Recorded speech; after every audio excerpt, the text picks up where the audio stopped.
नमस्कार दोस्तों, आज की कहानी। जब बेटी को वृद्धाश्रम से फोन आया कि तुम्हारे पिता नहीं रहे।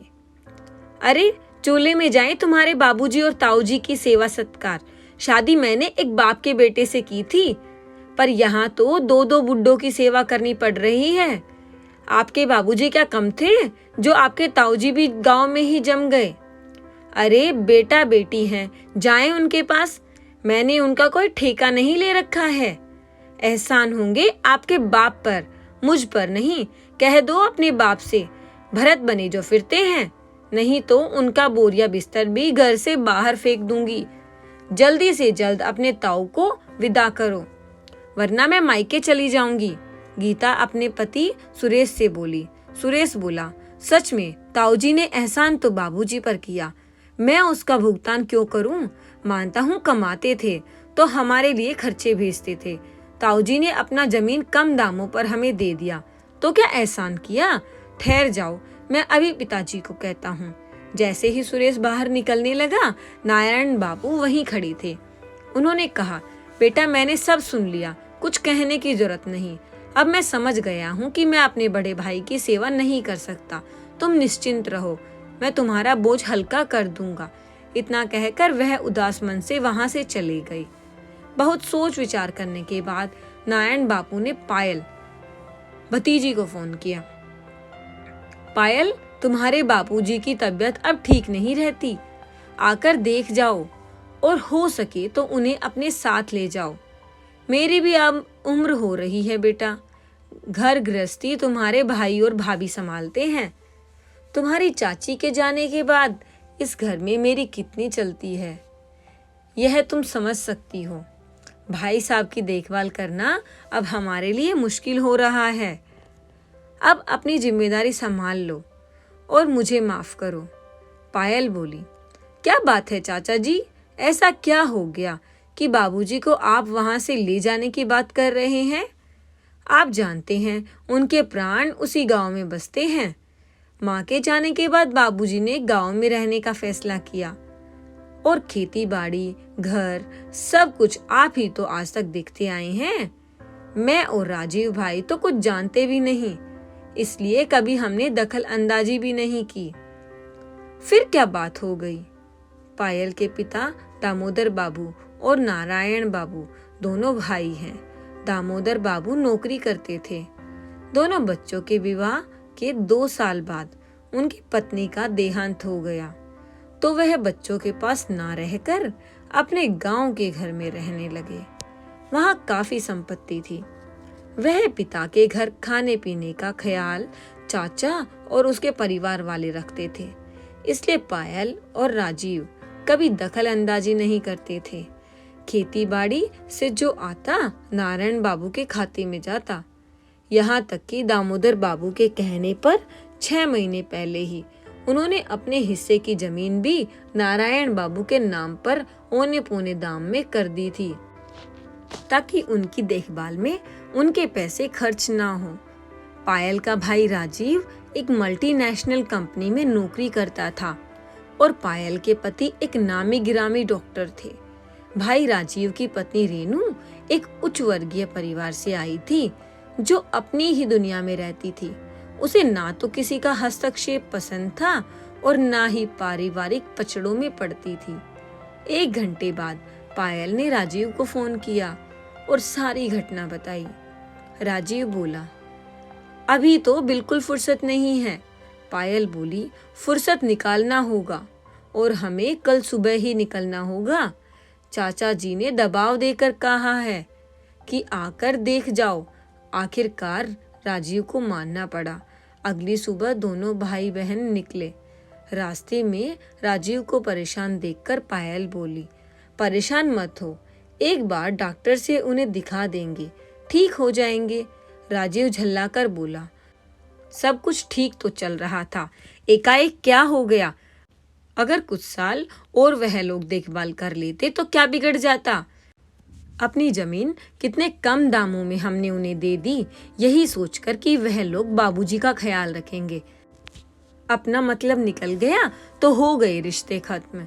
पायल बोली, छोड़ो ना, पुरानी बातों को करने से क्या फायदा हो सकता है। शायद बाबूजी आखिरी वक्त में अपने बच्चों के साथ रहना चाहते होंगे।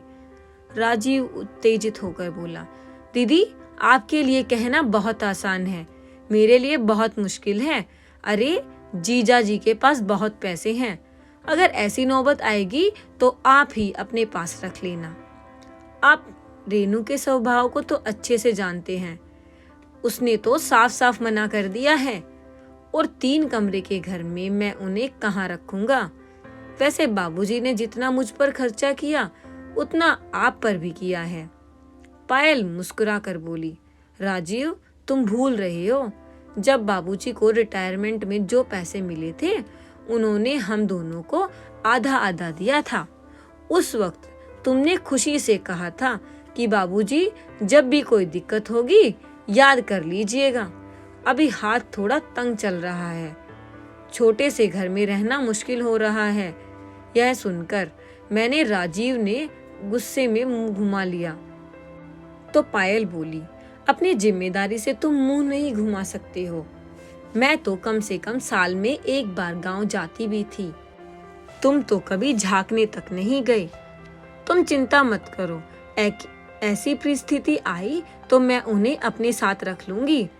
पायल मन ही मन सोची, पति इतने बड़े डॉक्टर हैं, बाबूजी 6 महीने में ऐसा क्या हो गया कि आपकी हालत इतनी खराब हो गई। पहले फोन करवा देते, मैं चली आती। पिता थरथराती आवाज में बोले, तुम दोनों का अपना जीवन है, मैं किसी पर बोझ नहीं बनना चाहता। फिर बड़े शहर में परेशानियां भी कम नहीं होती, पर अब शायद मैं इन लोगों के लिए भी बोझ बन गया हूँ। पायल ने पिता को आश्वासन दिया और अगली सुबह उन्हें लेकर वापस निकल गई। अगले दिन में पायल अपने पति सागर को बोली, बाबूजी की तबीयत बहुत खराब थी, आप यहाँ नहीं थे तो मैं गांव जाकर उन्हें ले आई। सागर अचानक गुस्से में बोला, यहाँ ले आई? क्या मतलब है? तुमने मुझसे पूछना भी जरूरी नहीं समझा? इतना बड़ा घर मैंने खुद के लिए बनवाया है, कोई वृद्धाश्रम नहीं खोला है, और तुम्हारे पिता की जिम्मेदारी तुम्हारे भाई पर है। जब पैसे लेने की बात आई थी तो कैसे नाटक करते हुए राजीव ने सारे पैसे ले लिए थे, और तुमने भी दानवीर कर्ण बनकर अपने पैसे उसे दे दिए थे। मैं पैसे अपने और अपने बच्चों के लिए कमाता हूँ, दान करने के लिए नहीं। सागर के इस रूप को देखकर पायल हैरान थी। जो इंसान अनजान की सेवा और इलाज करता है, उसके मन में और घर में अपने ससुर के लिए जगह नहीं थी। सागर जोर जोर से चिल्लाकर बोल रहा था। पायल हाथ जोड़कर बोली, जरा धीरे बोलिए, अगर बाबूजी ने सुन लिया तो वह जीते जी मर जाएंगे, आखिर उनका भी सम्मान है। सागर बोला, अगर सम्मान है तो बेटे के घर जाकर रहें। सागर वहां से उठकर चला गया। पायल को विश्वास नहीं हो रहा था कि जिस पति को वह इतनी इज्जत देती है, लोगों की सेवा करता है, आज वह उसकी नजरों से गिर गया था। उसे खुद पर गुस्सा आ रहा था कि आखिर उसने अपने भाई और अपने पति पर इतना भरोसा किया ही क्यों। आखिर उसने अपने सारे पैसे अपने भाई को दे दिए थे। बच्चों के जन्म के समय सागर ने कहा कि तुम आराम से घर में रहो, अब तुम्हारी सारी जिम्मेदारी मैं पूरी करूंगा। गलती की थी पायल ने, जो पति की बात पर भरोसा कर लिया। पायल पूरी रात इसी उधेड़बुन में थी कि आखिर अकाउंट में पैसे तो थे, परंतु बिना पति की इजाजत के वह खर्च नहीं कर सकती थी। एक बार उसने सोचा, अपने भाई को बोले कि जो मैंने तुम्हें पैसे दिए थे वो वापस कर दो। यही सोचते सोचते पायल सोफे पर बैठी बैठी कब सो गई उसे पता नहीं चला। अगले दिन नौकरों के साथ मिलकर पायल ने सबके लिए नाश्ता बनाया। सागर नाश्ता करके बिना बताए चले गए। पायल मुस्कुराते हुए अपने बाबूजी के लिए सादा नाश्ता लेकर गई। वह देखकर हैरान हो गई कि दामोदर बाबू अपना सामान समेट रहे थे। पायल बोली, बाबूजी आप कहाँ जा रहे हो? आप कल ही तो आए हैं। दामोदर बाबू बोले, बेटी मेरी वजह से अपनी गृहस्थी खराब मत करो। मैं कब तक हूँ नहीं हूँ कोई नहीं जानता। मैंने एक वृद्धाश्रम में बात की है, वह लोग मुझे वहाँ रखने के लिए तैयार हैं। बस इतना करो कि मुझे वहाँ पहुँचा दो, मुझे वहाँ का रास्ता नहीं पता। पायल फूट फूट कर रोने लगी और बोली, बाबूजी हम लड़कियों को ही यह सब देखना क्यों पड़ता है? मैं आपसे कभी नजरें नहीं मिला पाऊंगी। जब ऊपर जाऊंगी तो माँ को क्या जवाब दूंगी? आखिर पायल करती भी क्या? उसने टैक्सी बुलाई और पिता को वहां तक छोड़ आई। दामोदर बाबू पायल से बोले, परेशान मत हो, कई बार परिस्थिति हमारे बस में नहीं होती। यहाँ मेरे जैसे कितने ही लोग होंगे, मैं समय काट लूंगा। मेरी वजह से तुम्हारी आंखों में आंसू कभी नहीं आने चाहिए। इतना कहते हुए दामोदर बाबू चुपचाप लड़खड़ाते कदमों से किसी और का सहारा लेकर अंदर की ओर जा रहे थे। पायल अंदर ही अंदर रो रही थी, मानो वह उनको आखिरी बार देख रही हो। राजीव ने एक बार भी पायल को फोन करके नहीं पूछा कि पायल बाबूजी कैसे हैं। वह अंदर ही अंदर कितनी ग्लानि महसूस कर रही थी कि एक बेटी क्या इतनी मजबूर हो जाती है। जो पति आज पिता के लिए नहीं है, क्या कल को वह अपनी पत्नी के सम्मान के लिए कुछ कर पाएगा? इन्हीं सब सवालों के साथ पायल परेशान थी। चौथे दिन करीब 11 बजे वृद्धाश्रम से फोन आया कि दामोदर बाबू अब इस दुनिया में नहीं रहे। पायल को उस बात पर यकीन नहीं हो रहा था।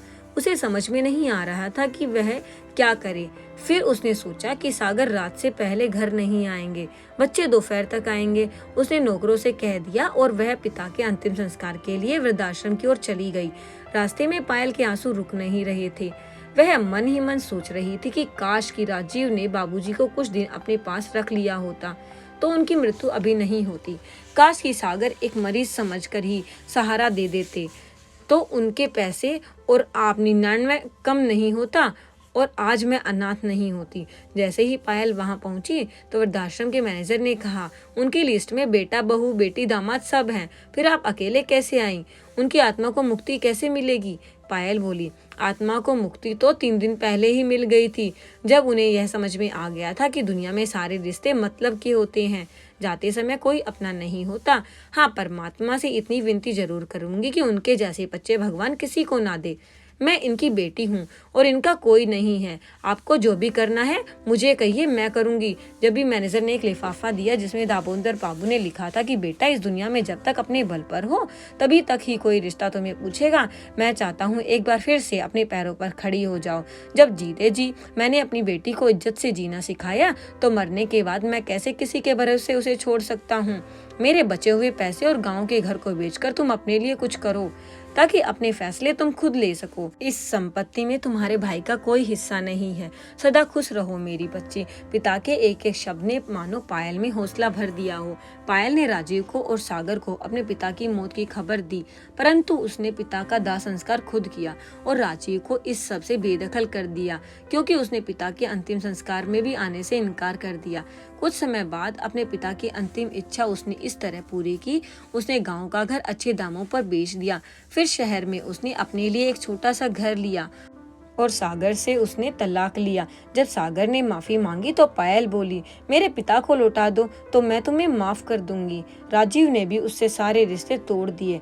पायल अपने बच्चों के साथ रहने लगी और अपना काम शुरू किया।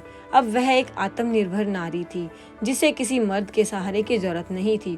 उधर कुछ दिनों बाद भाई भी गिरता हुआ पायल के आगे मदद की गुहार लगाने आया कि वह बर्बाद हो गया, पाई पाई के लिए मोहताज हो गया है। लेकिन पायल ने अपने भाई को पहचाने से साफ इनकार कर दिया और दोनों मुंह लटकाकर वहां से चले गए। मित्रों, ऐसा क्यों होता है कि हर बार पत्नी और बेटी को ही परीक्षा देनी पड़ती है? क्या विदाई के बाद बेटी अपने पिता के लिए कुछ नहीं कर सकती? क्या एक लड़की शादी के बाद जहां सास ससुर पूरे परिवार की देखभाल कर सकती है, वह अपने पिता की देखभाल नहीं कर सकती? इनके लिए हम लड़कियों को आत्मनिर्भर बनना होगा ताकि अपने लिए और अपने माँ बाप के लिए छोटे छोटे फैसले तो हम खुद ले सके। आपकी क्या राय है? धन्यवाद दोस्तों। अगर आपको कहानी अच्छी लगी हो तो वीडियो को लाइक करें और हमारे चैनल को सब्सक्राइब करें।